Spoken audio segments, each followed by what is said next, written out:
आज आपण गाजरची बर्फी बनवतोय। हे बघू शकता, रंग पहा किती सुंदर आलाय। एकदम टेस्टी आणि झटपट होणारी रेसिपी आहे।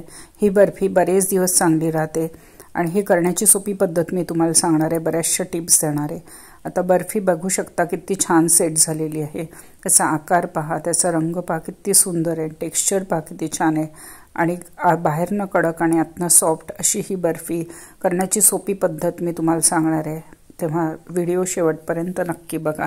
माझ्या चॅनेलवर खूप सारे रेसिपीज टाकलेले आहे, लंच, ब्रेकफास्ट, डिनर आणि स्वीट डिशेस, त्या तुम्ही चॅनेलवर जाऊन बघू शकता। चॅनेलला सबस्क्राइब करायला विसरू नका।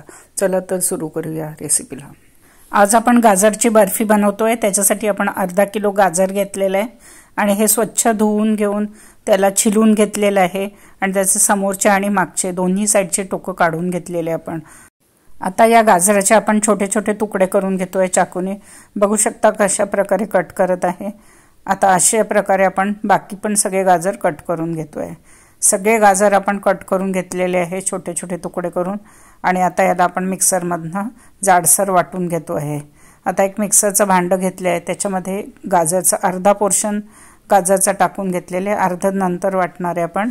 आणि आता आपण ह्याला पल्स मोड मध्ये फिरवायचं, थांबायचं, फिरवायचं, थांबायचं, अशा प्रकारे आपण जाडसर वाटून घेतोय। एकदम फाईन पेस्ट करायची नाही गाजराची, आता ती बर्फी एकदम चांगली नाही होणार आहे। गाजर बारीक करायला तुम्ही चॉपरचाही वापर करू शकता। आता आपण मिक्सर मधनं वाटून घेतले, पल्स मोड मध्ये थांबत, चालू करून, बंद करून, अशा प्रकारे बघू शकता गाजरचं टेक्स्चर कसं आहे। जाडसर असं आपण गाजर वाटून घेतलंय। वाटून घेतलेलं गाजर आपण एका बाउल मध्ये काढून घेतोय। दुसऱ्या बॅचचे पण आपण गाजर जे वाटून घेतलेले आहेत ते भांड्यामध्ये काढून घेतोय आणि दोन्ही बॅचेसचे गाजर आपण एकत्र मिक्स करून घेतोय। बघू शकता कशा प्रकारे वाटलं गेलं, त्याचं टेक्स्चर पहा किती छान आलंय। आता गॅसवर एक कढई ठेवलेली आहे आणि त्याच्यामध्ये 2 टेबलस्पून आपण तूप टाकून घेतोय। गॅसची फ्लेम आपण मीडियम ठेवलेली आहे आणि तूप आपलं आता स्लाइटली गरम व्हायला लागलेलं आहे। तेव्हा आपण हे गाजराचं जे तूप वाटून घेतलेलं आहे ते सगळे टाकून घेतो आहे। मीडियम टू हाय फ्लेमवर आपण आता त्याला परतवून घेतो आहे, म्हणजे त्यातलं पाणी जे आहे गाजरातलं ते कमी व्हायला पाहिजे आणि जसजसं पाणी कमी होतं तसतसं तुपावर परतवल्याने त्याचा रंग पण छान डार्क होतो। आता बघू शकता किती छान ऑरेंज कलर आहे, आता तो अजून डार्क होईल। 2 मिनिटं आपण परतवून घेतलेलं आहे। आता गाजर आपलं सॉफ्ट व्हायला लागलेलं आहे आणि त्यातलं पाणी पण आता कमी व्हायला लागलेलं आहे आणि गाजराचा रंग पहा किती छान आलेला आहे। महत्त्वाची टीप आहे, गाजर घेताना एकदम कोवळे गाजर घ्यायचे आणि ऑरेंज कलरचे घ्यायचे, म्हणजे त्याचा बर्फीचा कलर पण छान येतो आणि टेस्ट पण खूप छान लागते। आता टोटल 4 मिनिटं गाजर आपण तुपावर छान परतून घेतलेलं आहे मीडियम टू हाय फ्लेमवर। बघू शकता त्याचा रंग किती छान आलाय आणि गाजरातलं पाणी पण आता कमी झालेलं आहे। आता या स्टेजवर आपण त्याच्यामध्ये अर्धा कप आणि 2 टेबलस्पून एवढी साखर टाकून घेतोय। तुम्हाला जर जास्त गोड हवं असेल तर तुम्ही साखर वाढवू शकता। गाजर गोड असतं त्याच्यामुळे एवढी साखर पुरेशी आहे। आता आपण साखर टाकून घेतलेली आहे। गॅसची फ्लेम आपण मीडियमच ठेवलेली आहे आणि मीडियम गॅसवर आपण हे साखर आणि गाजर व्यवस्थित मिक्स करून, आता गाजरमध्ये आपण साखर मिक्स करून घेतो आहे। जसजशी साखर विरघळायला लागेल आपलं मिश्रण हे पातळ व्हायला लागेल आणि मग हळूहळू साखर कॅरमलाइज होईल। जसजशी कॅरमलाइज व्हायला लागेल साखर तसतसं याचा रंग पण छान डार्क होतो आणि एक वेगळीच टेस्ट येते। म्हणून आपण साखर ही थोड्या वेळ शिजवून घेतलंय, गाजर त्यातलं पाणी कमी करून नंतर टाकलेलं आहे। बघू शकता रंग किती सुंदर आलाय आणि आता आपण हे जे पाणी सुटलंय ते पण कमी करून घेतलेलं आहे आणि आता ह्याच्यामध्ये आपण जे दूध आहे ते टाकून घेतो आहे। अर्धा किलो गाजराला आपण अर्धा लिटर दूध घेतोय आणि आता ते दूध ह्याच्यात टाकून घेतोय आणि दुधामध्ये छान गाजरला शिजवून घेतोय। दूध टाकल्यानंतर मिश्रणाचा रंग जरी फिक्का झाला असला तरी जसजसं शिजायला लागेल तसं तसं त्याचा गाजरचा रंग डार्क होत जाईल। आता आपण ह्याला 4 मिनिटं मीडियम फ्लेमवर शिजवून घेतो आहे। आता आपण अर्धा वाटी काजू बदाम घेतले, अर्धा वाटी डेसिकेटेड कोकोनट घेतलेले, अर्धा वाटी मिल्क पावडर घेतलेली आणि ही वेलची पावडर घेतलेली आपण 1 टीस्पून।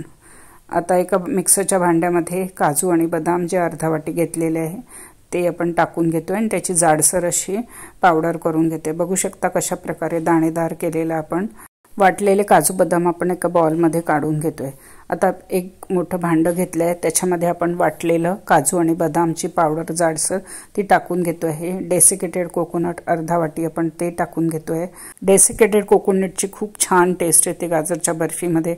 आता अर्धा वाटी आपण मिल्क पावडर टाकून घेतो आहे. मिल्क पावडरने एक त्याला छान बर्फीचं टेक्स्चर येतं.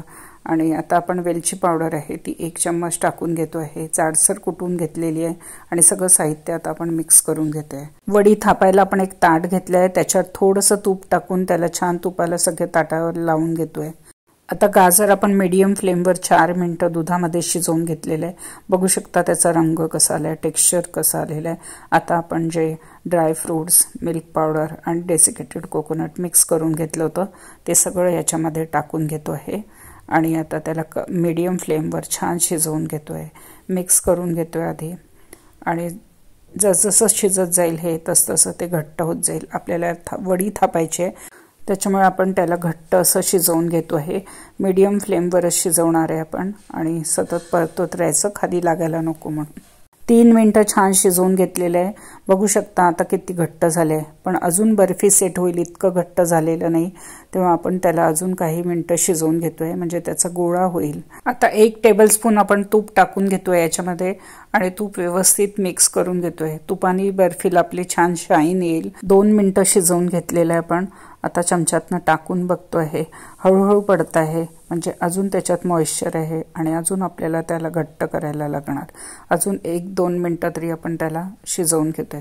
आता बघू शकता आपलं मिश्रण एकदम घट्ट झालेलं आहे. रंग पण त्याचा आता डार्क यायला लागलेला आहे, आधी जसा होता तसा. आता मिश्रण सगळीकडनं भांड्याला सोडायला लागलेलं आहे. बघू शकता त्याचा किती छान गोळा झालेला आहे. चमच्यात घेऊन जर टाकण्याचा प्रयत्न केला तर एकदम पडत आहे, म्हणजे आपला मिश्रण एकदम परफेक्टली शिजलेलं आहे. आता गॅस आपण बंद करतोय आणि मिश्रणाला प्लेटमध्ये थापून घेतोय. ज्या प्लेटला आपण तूप लावून घेतलेलं आहे त्याच्यामध्ये सगळं मिश्रण टाकून घेतलेलं आहे आणि चमच्याने आपल्याला हवं तसं पसरवून घेतो आहे. त्याच्यानंतर आपण त्याला छान आकार देऊन घेतो आहे. ज्या आकाराचा आपल्याला हवं आहे, गोल पूर्ण थापा नाही तर चौकोनी करून घेतो आहे आपण. आणि स्पॅच्युलाने आपण सगळीकडनं त्याला शेप देऊन घेतो आहे बर्फीला. आता इथे मी चौकोनी आकारात शेप दिले आहे. त्याच्यावर डेसिकेटेड कोकोनट टाकलेले आहे आणि काजू बदाम आहेत त्याचे तुकडे टाकून घेतलेले आहे. आणि पुन्हा त्याला छान प्रेस करून घेतो आहे म्हणजे ते आत व्यवस्थित घट्ट बसतील. आणि आता आपण या बर्फीला सेट करायला 1 तास बाहेरच ठेवतो आहे. आता 1 तास आपण छान सेट करून घेतलेली आहे बर्फी. बघू शकता किती छान सेट झालेली आहे, एकदम घट्ट झालेली आहे. आणि आता आपण त्याला हव्या त्या आकारामध्ये कट करून घेतो आहे. तुम्हाला ज्या साईजचं हवं आहे, जेवढ्या आकाराची बर्फी हवी आहे तेवढं आपण आता त्याला कट करून घेतो आहे. मी तुम्हाला फ्रीजमध्ये सेट करायची असेल तर बर्फी आपण फ्रीजमध्येही काही मिनटं ठेवली तरी ती छान सेट होते. बघू शकता किती छान परफेक्टली सेट झालेली आहे. आता एक बर्फी मी तोडून दाखवते तुम्हाला. आतनं सॉफ्ट आहे, बाहेरनं हार्ड अशी ही गाजराची बर्फी एकदम सुंदर झालेली आहे. आता आपण याचं प्लेटिंग करून घेतो आहे. गाजराच्या बर्फीचं आपण प्लेटिंग करून घेतलेलं आहे. त्याचा रंग पहा किती सुंदर आलेला आहे. एकदम टेस्टी आणि झटपट होणारी रेसिपी आहे. ही तुम्ही नक्की घरी करून बघा, सगळ्यांना खाऊ घाला. आणि ही रेसिपी तुम्हाला कशी वाटली ते कळवायला विसरू नका. माझ्या चॅनलला सबस्क्राईब करा, बेल आयकॉन दाबा, लाईक करा आणि जास्तीत जास्त शेअर करा. पुन्हा भेटूया नवीन रेसिपीसोबत, इंटरेस्टिंग रेसिपीसोबत. धन्यवाद.